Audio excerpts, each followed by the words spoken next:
Hello and welcome to 100% maths. आज हम करेंगे क्लास 12 के लिए chapter number 12 that is linear programming. तो इस चैप्टर में आज हम इसका बेसिक स्टडी करेंगे और नेक्स्ट वीडियो में इसकी एक्सरसाइज को सॉल्व करेंगे। सो आज का बेसिक समझने के लिए इस वीडियो को पूरा ज़रूर देखिएगा। आइए वीडियो स्टार्ट करते हैं। क्लास 12th में हम पढ़ेंगे लीनियर प्रोग्रामिंग के बारे में। तो उससे पहले हम देख लेते हैं कि हमने क्लास 11th में ऑलरेडी क्या क्या स्टडी किया हुआ है। क्लास 11th में हमने ऑलरेडी लीनियर इनइक्वालिटीज़ के बारे में पढ़ रखा है। लीनियर इनइक्वालिटीज़ कौन सी होती है? जहाँ पर हमारे पास greater than, less than, greater than equal to और लेस दैन इक्वल टू के साइंस होते हैं, है ना। और इस system of linear inequalities in two variables पढ़ा था, यानी कि x और y में लीनियर इनइक्वालिटीज़ कैसे होती हैं और फिर उनके solutions by the graphical method. ये ऑलरेडी हमने क्लास 11th में पढ़ रखा है। अब बहुत सारी एप्लीकेशंस हैं मैथमेटिक्स की जो कि ये सिस्टम ऑफ लीनियर इनइक्वालिटीज़ या इक्वेशंस को क्या करती हैं, यूज़ करती हैं। तो अब हम इस चैप्टर में क्लास 12th में हम क्या पढ़ेंगे? हम यही पढ़ेंगे कि कैसे ये सिस्टम ऑफ लीनियर इनइक्वालिटीज़ या इक्वेशंस रियल लाइफ प्रॉब्लम्स को सॉल्व करने में हमारे हेल्प करती हैं। ठीक है, यही हम पढ़ेंगे यहाँ पर लीनियर प्रोग्रामिंग प्रॉब्लम्स में। ठीक है, इसको समझने के लिए सबसे पहले हम यहाँ पर एक एग्जाम्पल डिस्कस करेंगे जो आपकी एनसीईआरटी बुक में भी गिवन है। इससे आपका जो कॉन्सेप्ट है वो आपका क्लियर हो जाएगा। तो यहाँ पर हमारे पास एक फर्नीचर डीलर है, तो उसको कुछ टेबल्स और चेयर्स खरीदने हैं। ठीक है, और यहाँ पर उसके पास दो कंस्ट्रेंट्स हैं। नंबर 1 इज़ कि उसके पास सिर्फ और सिर्फ 50,000 रुपीज़ हैं टू इन्वेस्ट, यानी कि उसका ये जो है मनी कंस्ट्रेंट है, या इसको हम बोल सकते हैं इन्वेस्टमेंट कंस्ट्रेंट है। तो उसके पास सिर्फ 50,000 रुपये हैं टू इन्वेस्ट। और दूसरा कंस्ट्रेंट उसका है स्पेस का, यानी कि स्टोरेज का, कि वो सिर्फ अपने गोडाउन में 60 पीसेस ही रख सकता है। या वो 30 टेबल 30 चेयर्स खरीद ले, या 40 टेबल्स 20 चेयर्स खरीद ले, या 50 टेबल्स 10 चेयर्स खरीद ले, ये देखना पड़ेगा। बट वो 60 पीसेस ही खरीद सकता है। ठीक है, सो दो यहाँ पर कंस्ट्रेंट है। Number 1 is money constraint, number 2 is storage constraint. और फिर दूसरी बात आ जाती है कि टेबल की कॉस्ट कितनी है। Cost price of 1 table is ₹2500, और अगर एक टेबल बेचता है तो वहाँ पर उसको प्रॉफिट होता है 250 रुपीज़। एक चेयर की कॉस्ट है ₹500 और एक चेयर को बेचने पे उसका प्रॉफिट है ₹75। ठीक है, अब उस डीलर का ये क्वेश्चन है कि मेरे को कितने टेबल्स और कितने चेयर्स खरीदने चाहिए। He should buy from the available money, ₹50,000 रुपये के अंदर अंदर ही मैं कितने टेबल्स और कितने चेयर्स खरीदूँ कि मेरा जो प्रॉफिट है वो क्या हो, मैक्सिमाइज हो। ठीक है, ज़्यादा हो। एज्यूम क्या करके चल रहे हैं कि उसने जितने भी चीज़ें खरीद रही वो सारी की सारी सेल हो गई। ठीक है, ये हमारा क्वेश्चन है। तो यही सारी जो प्रॉब्लम्स होती हैं जहाँ पर हम मैक्सिमाइज करते हैं प्रॉफिट को या मिनिमाइज करते हैं कॉस्ट को। ठीक है, ऐसी प्रॉब्लम्स को ही हम बोलते हैं ऑप्टिमाइजेशन प्रॉब्लम्स। ठीक है, और a special but a very important class of optimization problems, इसी को हम बोलते हैं linear programming problem, that is LPP। यही हम अपने चैप्टर में पढ़ेंगे जहाँ पर हम मैक्सिमाइज करेंगे प्रॉफिट को, मिनिमाइज करेंगे कॉस्ट को। मींस मिनिमाइजेशन करते हैं या मैक्सिमाइजेशन करेंगे, ये हम सीखेंगे यहाँ पर लीनियर प्रोग्रामिंग प्रॉब्लम्स में। ठीक है, अब आती है mathematical formulation of the problem. अभी तक हमने क्या पढ़ा? स्टोरी पढ़ी कि एक फर्नीचर डीलर है, उसको टेबल्स और चेयर्स खरीदनी है, उसके पास स्टोरेज कंस्ट्रेंट है, मनी कंस्ट्रेंट है, उसको फिर भी वो प्रॉफिट जो है वो मैक्सिमाइज करना है। अब हम इसको मैथमेटिकली कैसे लिखते हैं वो यहाँ पर देखेंगे। This is the mathematical formulation of the problem.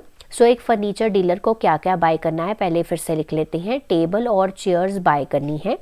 Late मान लेते हैं कि x नंबर ऑफ टेबल्स वो खरीदे और y नंबर ऑफ चेयर्स वो खरीदे। एट द एंड हम x और y की वैल्यूज़ को ही फाइंड आउट करेंगे। x टेबल्स और y चेयर्स उसको खरीदनी है। ठीक है, सो दैट उसका जो प्रॉफिट है वो मैक्सिमम है। सबसे पहले ये जो टेबल्स और चेयर्स हैं, ठीक है, ये दोनों क्या होना चाहिए, नॉन नेगेटिव। ये x and Y both should be non negative, क्योंकि ऑब्वियसली कुछ तो खरीदोगे ना, तो इसलिए नॉन नेगेटिव। तो ये जो दोनों कंस्ट्रेंट्स हैं, these are non negative constraints. So number 1 inequality और नंबर 2 इनइक्वालिटी आपको मिल चुकी है ना। तो ये आपको हर जगह आपको लिखना ही लिखना है, ठीक है। तो जब भी कुछ इस तरह से बाय करना है, so X and Y both should be greater than equal to 0 in every case, in every LPP problem.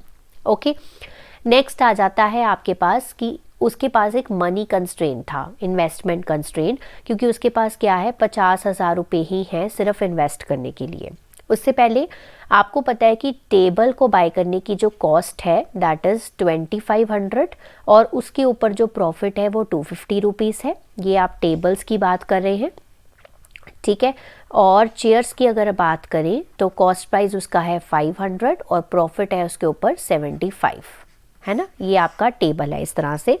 अब यहाँ पर उसके पास जो मनी कंस्ट्रेंट, इन्वेस्टमेंट कंस्ट्रेंट है, वो क्या है कि वो 50,000 से ज़्यादा पैसे उसके पास है नहीं।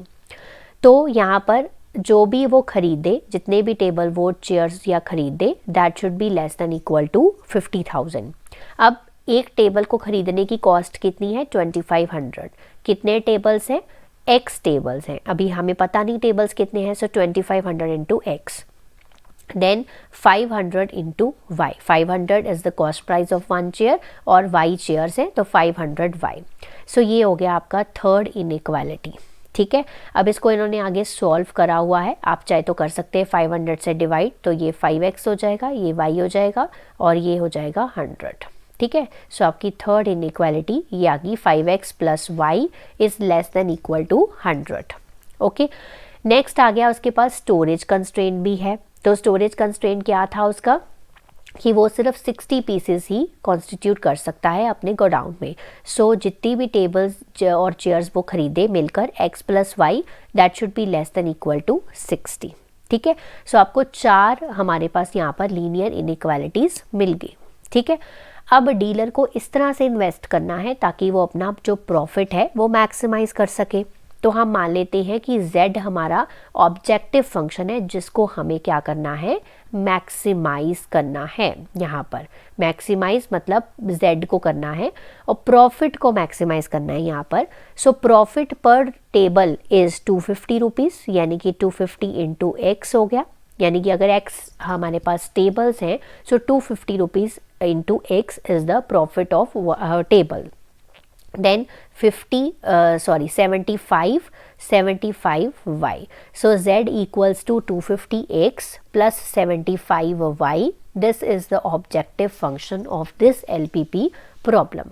तो हर जब भी हम LPP प्रॉब्लम सॉल्व करें तो हमने वहाँ पर ये सारी चीज़ें लिखनी हैं, ठीक है।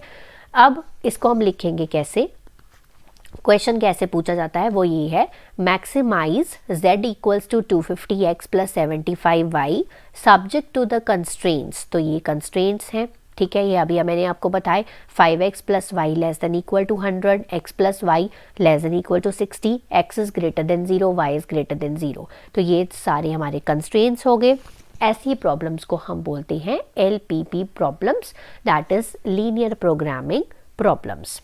ओके, यहाँ पर लीनियर प्रोग्रामिंग प्रॉब्लम जो है वो हमारी किससे कंसर्न होती है, optimal value, finding the optimal value, यानी कि मैक्सिमम या minimum value of a linear function called as the objective function. हम सारी LPP प्रॉब्लम्स में क्या फाइंड आउट करेंगे, ऑप्टिमल वैल्यू फाइंड आउट करेंगे। अब ये ऑप्टिमल वैल्यू कैसे फाइंड आउट करनी है, अब मैं इस क्वेश्चन को आपको सॉल्व करके बताती हूँ। सो इस क्वेश्चन को सॉल्व करने से पहले कुछ टर्म्स हैं जो कि जाननी बहुत ज़रूरी हैं। नंबर 1 इज़ ऑब्जेक्टिव फंक्शन, जिसको ऑलरेडी हमने डिस्कस कर लिया है। सो लेट मान लीजिए कोई भी लीनियर फंक्शन है जहाँ पर a और b कॉन्स्टेंट्स हैं, इसको मैक्सिमाइज करना होता है या मिनिमाइज करना होता है, जिसको हम बोलते हैं linear objective function.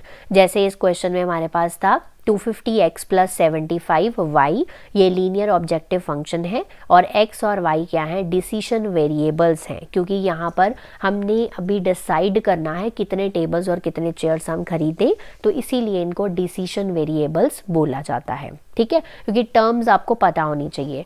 Number 2 is constraints.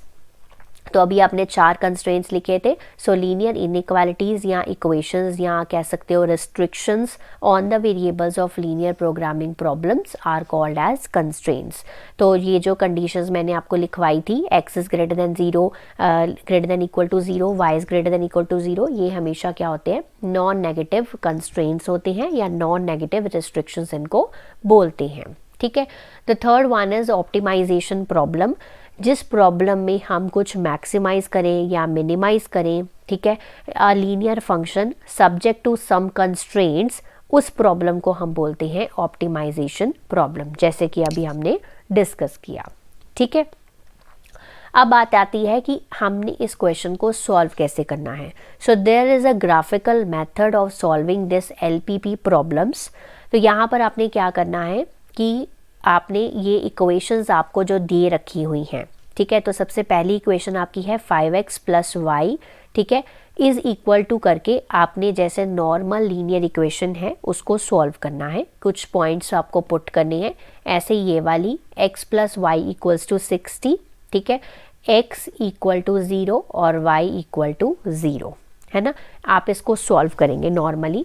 तो सबसे पहले अगर मैं बात करूँ 5x + y = 100 वाली, तो ये लाइन आपकी आपको दिख रही होगी। तो एक ये पॉइंट है, एक ये पॉइंट है इस लाइन का, और एक ये पॉइंट है। ठीक है, ये हम जब क्वेश्चन सॉल्व करेंगे तब मैं आपको बताऊंगी। फिलहाल सिर्फ मेथड समझ लीजिए कैसे इसको सॉल्व करना है।